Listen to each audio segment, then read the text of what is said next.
হাইয়া আলাস সালাহ, ঘাড় ফিরিয়ে চলে যাচ্ছ, এই গর্বের দিন টিকে থাকবে তো? You will be very proud for this that I am a very young and steady. এটা ঠিক থাকবে তো? তোমার এই জওয়ানিকে তুমি ধরে রাখতে পারবে তো? তোমার এই জওয়ানি ঢলবে না তো? ভালো করে ইয়াদ করো, আমি তোমার বড় মেহেরবান আল্লাহ তোমাকে বলছি, একটু ঝুঁকতে শেখো। কি আছে তোমার কাছে গর্ব করার মতো? একটা জিনিস আমাকে দেখিয়ে দাও। আল্লাহ দেখিয়ে দিয়েছে তোমার কাছে তিনটে আছে, তিনটি। কি কি? এক, পায়ের নখ থেকে মাথার চুল পর্যন্ত নাপাক ছাড়া আর পাক বলে কোনো কিছু নেই তোমার কাছে। দেখাও একটা জায়গায়, এই জায়গাটা পাক আছে, বদবু ছাড়া খুশবু বের হয়, দেখাও। পুরুষ হওয়ার মেয়ে ছেলে, দেখাও না। খুলিকাল ইনসানু মিন নুতফা। আমি আল্লাহ জিজ্ঞাসা করছি, তোমার পরিচয়টা আমাকে শোনাবে। পরিচয়টা কি আছে আমাদের কাছে ওই পরিচয় ছাড়া? few bad days we everybody aware of a drop of a dirty fluid, nothing else. আমরা সবাই, আল্লাহ আমাদের পরিচয় জানতে চাইছেন। খুলিকাল ইনসানু মিন নুতফা, আমরা বড় ওই নাপাক মনির কাতরা থেকে আমরা জন্ম নিয়েছি। আমাদের পরিচয় few bad days we are a drop of a dirty fluid, আমরা এক বিন্দু নাপাক মনির কাতরা। এর চাইতে বড় পরিচয়? আচ্ছা, তোমার পায়ের নখ থেকে মাথার চুল পর্যন্ত একটা জায়গা দেখাবে যেখান থেকে খুশবু বার হয়, দেখাও। নাক থেকে যদি করো, স্বামীও পর্যন্ত বলবে নাকটা একটু ঘুরিয়ে ওই দিকে। মুখ দিয়ে অক করো যদি, তো ছেলেমেয়েরা বলবে আম্মু তুমি এটা কি করছো? পায়খানা পেশাবের রাস্তা দিয়ে হলে তো কথাই নেই। কান থেকে যদি কিছু বেরোয় তো কথাই নেই। চোখের এই জায়গা থেকে যদি বেরোয় তো পাশে কেউ বসতে দেবে না। এরপরে পুরো শরীরের এক একটা লোমের গোড়া থেকে যদি একটু করে ঘাম বের হয়, তো আমার নিজের বিবি, নিজের বেটা বেটি বলবে না আব্বু, স্বামী একটু হাতটা দাও তো, একটু চুমু দিই, চুমু দি, ঘাম বেরোচ্ছে তো, তুমি তো হাজারো হলে আমার স্বামী, তুমি তো আমাদের আব্বু, তাই একটু দাও না, একটু চুমু দিই। কেউ সবাই আব্বু একটু হাতটা সরিয়ে নাও না, ঘাম বেরোচ্ছে। এই তো তোমার পরিচয়, পারে নখ থেকে মাথার চুল পর্যন্ত বদবু ছাড়া কোথাও। তিন, খুলিকাল ইনসানু মিন জাইফা, তোমরা বড় দুর্বল। আমি জিজ্ঞাসা করছি, 3.5 হাতের একটা এইরকম শরীর, সুটাম চেহারা, আচ্ছা তোমার পিঠে কি বসে আছে? এইভাবে 2-3 বার দেখার পরে বলবে কই, দেখা তো যায় না। আচ্ছা, তা তুমি না খুব বুদ্ধির বড়াই করো, মডার্ন টেকনোলজি আর সায়েন্সের খুব গালগপ্প করো, তোমার নিজের পিঠে কি বসে আছে তুমি বলতে পারো না? বলে না, তা জানি। আচ্ছা 10 মিনিট পরে তোমার পজিশন অবস্থা কি থাকবে জানো তুমি? বলে আমরা কিচ্ছু জানি না। বাজারে যাবে বলে ব্যাগ নিয়ে মোটর সাইকেলের হুকে আটকে দিয়ে স্টার্ট করে, খালি বাজারে গিয়ে স্ট্যান্ড করে খালি পা দিয়ে স্ট্যান্ডটাকে খালি ঠিক করে দিয়েছে, পিছন থেকে একটা গাড়ি এসে ধাক্কা দিল আর সঙ্গে সঙ্গে ডেথ।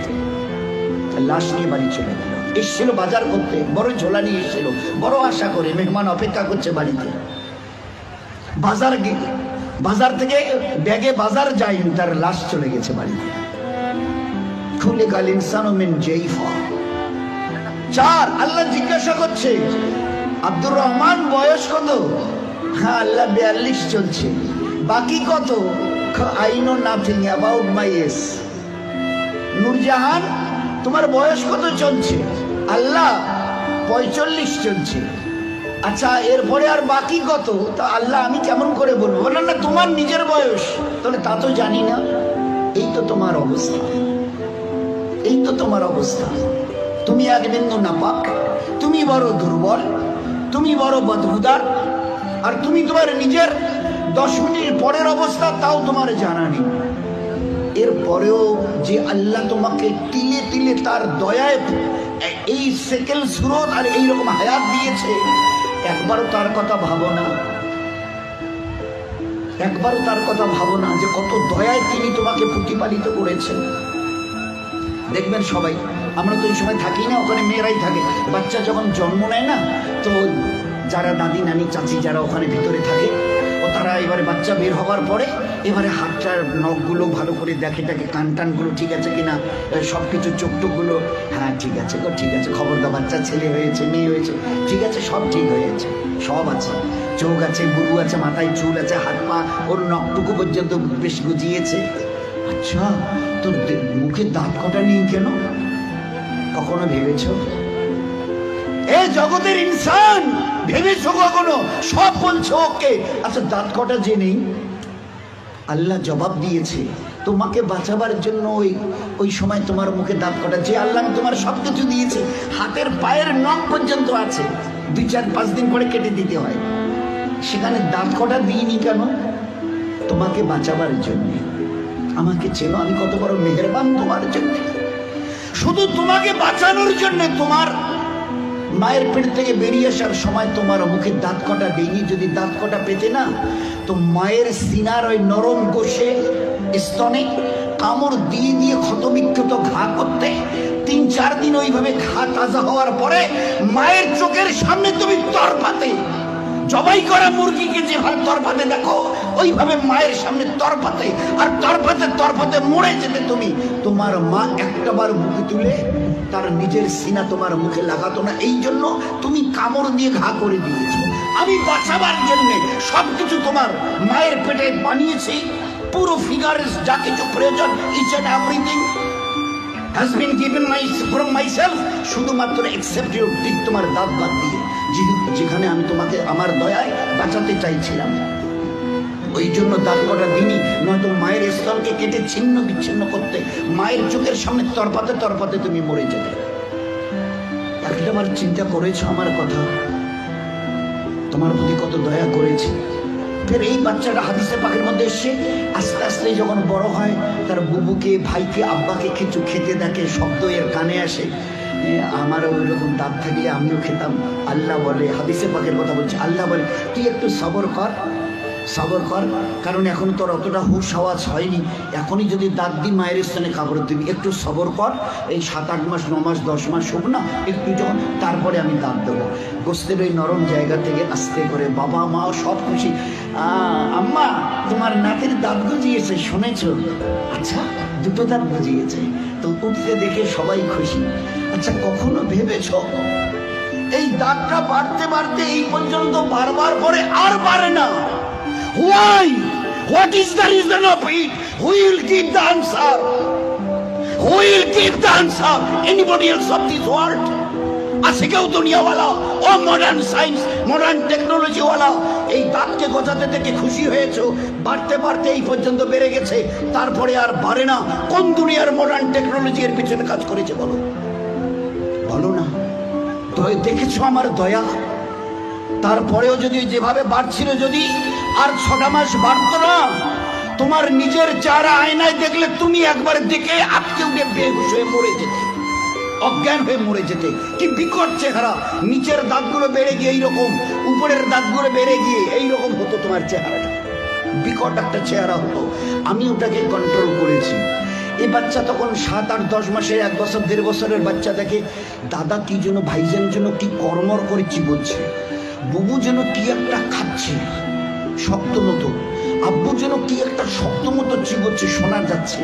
আসমান থেকে আওয়াজ আসে, তুই একটু সবর কর না, তোকে হালকা জিনিস খাওয়ার জন্য যে দাঁতটা এখন দিয়েছে ওটার নাম হচ্ছে দুধ দাঁত, এর ক্যাপাসিটি কম, হালকা জিনিস চিবোতে পারবি, শক্ত জিনিস চিবোলে না ও দাঁত ভেঙে যাবে, তো তুই একটু সবর কর।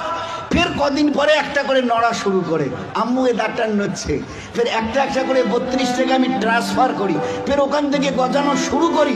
এইবারে তুমি নিজের দাঁত দিয়ে যত শক্ত হাড় হোক, পেয়ারা হোক, যা কিছু মন চায় খুব কর্মড়ি চিবিয়ে খাও, কোনো অসুবিধা হবে না। এত বড় দয়ার দান দেখেও তুমি একটাবার আমার সামনে ঝুঁকাবে না? আচ্ছা, আমার কাছে তোমাকে ফিরে আসতে হবে না? বলো যে ফিরবে না। আজ তুমি আস্তিন গোটাও, লাল চোখ দেখাও, আমার জমিনে দর্প ভরে পা রেখে চলো। আচ্ছা, তোমার কি মনে হয় তুমি আমার সঙ্গে মোকাবেলায় আসবে? তোমাকে সেজদা করতে না, ওসব আমাদের দ্বারা হবে না। হয় কি আছে তোমার কাছে গর্ব করার মতো? আর আমার সঙ্গে তুমি পাল্লা দেবে, মোকাবেলায় আসবে, কি আছে তোমার কাছে বলো না? এর মাছ, আজকের যেটা ফুলছে মাসল, এটাকে না আর এইদিকে ঝোলা মানে ফুলাতে পারবে না। শত চেষ্টা যদি করো তো উপরের দিকে নয়, নিচের দিকে ঝুলে থাকবে। যে দাঁত আজকে কর্মড়িয়ে অন্যের দিকে লাল চোখ করে তাকাও, এই চোখ আজ বাদে কাল ঝাপসা হবে। এ দাঁত তোমার কাছ থেকে তোমাকে জিজ্ঞাসা না করে বিদায় নেবে। এ কালো চুল তোমাকে না বলে সাদা হবে। এ শক্ত বডির মাসল এ তোমাকে না জিজ্ঞাসা করে গোস্ত আস্তে আস্তে চামড়া ঝুলে থাকা শুরু হবে। আমার কাছে কি তোমার কাছে আছে মোকাবেলা করার মতো? কিছুই আমি করব না, শুধু তোমার বয়সটুকুকে একটু যদি বাড়িয়ে দিই। ও আম্মেরহু নুনাক্কিসহু ফিল খালক, মায়ের পেট থেকে বের হয়ে যেভাবে মুখ থুবড়ে পড়েছিলে, নিজের পায়খানা নিজের হাতে ওইভাবে ছেনিয়ে নিজের মুখে দিয়েছিলে না, আমাকে তুমি কি দেখতে চাও? একটু যদি হায়াতটুকু বাড়িয়ে দিই, মুখ থুবড়ে পড়ে থাকতে হবে। পাশ দিয়ে কেউ হেঁটে যেতে রাজি হবে না, কারণ দেখলেই বলবে কেউ আমি একটু বাথরুম যাবো, আমার একটু হাতটা ধরে তুলে দাও তো। কেন কি তোমার ওই পিছনের দিন কটা মাসেল ফুলানো, লাল চোখ করা, জমিনে দর্প ভরে চলার ওই দিনগুলো কোথায় গেল আমি জানতে চাইছি। বলো না, আমি কিচ্ছু করবো না। একটা হাতি যদি এসে মশাকে বলে আরে তুই নাকি আমার সঙ্গে নাকি পাল্লা দিবি, তা আমি তো চিন্তা করে কুল পাচ্ছি না, তোকে যে মারবো কোথায় মারবো। আচ্ছা, একটা হাতি যদি মশাকে মারতে চায় কোথায় লাদ মারবে বলেন তো? তো আল্লাহ যদি আমাদের মতো 3 হাতের একটা কমজোর নাপাক ইনসানকে আল্লাহ যদি টোকা দিতে চায়, তো আল্লাহ কি জিজ্ঞেস তোর কোথায় টোকা দেবো বলতো? আমি আল্লাহ শত আসমান জমিনকে একদিন আমি আমার হাতের তালুতে নেব। লিল্লাহিল ওয়াহিদিল কাহার, শত আসমান ও জমিনকে আমি একদিন আমার হাতের তালু। তো আল্লাহ কত বড়! আর ওই আল্লাহর মোকাবেলায় যদি আমি আসি, তো আল্লাহ কি বলবে? ওই হাতির মতো মশাটাকে যদি বলে আরে তোরে আমি কোথায় ধরি আর কোথায় মারি বলতো? আর এই মশা যদি দ্বন্দ্ব নেয়, হ্যাঁ হ্যাঁ আসেন না হোক, মোকাবেলা হয়ে যাবে। তো বলেন, আজকে খুব চিন্তা করি, আমি যদি হায়াতটুকু বাড়িয়ে দিই, মুখ থুবড়ে পড়ে থাকবে আর নিজের হাতে পায়খানা ছানবে, পাশ দিয়ে কেউ যেতে রাজি হবে না। ওই দেখলে ডাকবে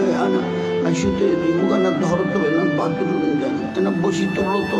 কেন তোমার ওই দিনগুলো কোথায় গেল?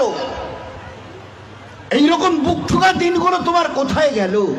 দোস্ত, ও দিন আসবে, ফের দুনিয়া থেকে বিদায় নিয়ে খোদার কাছে ফিরে যেতে হবে। আল্লাহ কুল্লু নাফসিন যায়কাতুল মাউত সুম্মা ইলাইনা তুরজাউন। কে আছো দুনিয়ায়?